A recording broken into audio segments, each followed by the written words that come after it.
Mesdames, Messieurs, bonjour et bienvenue sur notre chaîne YouTube. L'information vous place au sommet du monde. Alors, si vous êtes nouveau, abonnez-vous et cliquez aussi sur la cloche de notification pour ne plus rien manquer. On commence. Mauvaise nouvelle pour le peuple guinéen. Le palais présidentiel de Sékou Touré complètement partir en feu. La nouvelle s'est très vite répandue sur la toile comme une poudre. Alors que le colonel Mamadi Doumbouya se trouve du côté de la Russie où il s'entretient avec Vladimir Poutine, un Guinéen, ou du moins des pro-Condé met le feu sur le palais présidentiel de Sékou Touré. En effet, le colonel Mamadi Doumbouya fait la rencontre du président russe Vladimir Poutine.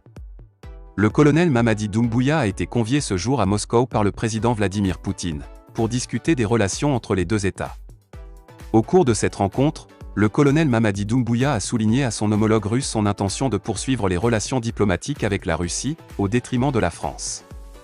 La mise au courant déclare la guerre à la Russie qui l'accuse de voler toutes ses ex-colonies en Afrique. Il porte d'ailleurs plainte devant les Nations Unies contre la Russie. Il va d'ailleurs saisir la CEDEAO qui fera une intervention urgente en Guinée dans les prochains jours. Pour l'heure actuelle, on ignore les raisons pour lesquelles les pro-Condé ont décidé de mettre un terme à leur palais présidentiel de Sékou Touré.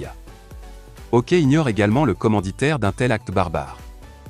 Dans tous les cas, une enquête est ouverte sur ce dossier et les coupables répondront de leur acte devant la justice. Informé de cela, le colonel Mamadi Doumbouya a immédiatement pris le vol pour la Guinée, question de suivre de près la situation. Selon une source bien introduite, le président Alpha Condé a poussé un ouf de soulagement dès l'annonce tragique. D'aucuns estiment qu'il est le responsable de cet acte. Pour d'autres, le fait qu'il pousse un soulagement ne fait pas de lui le responsable. En tout état de cause, nous vous tiendrons informés pour la suite de cette affaire. Restez connectés à notre chaîne YouTube pour être informés en temps réel quand bien nous postons nos prochaines informations.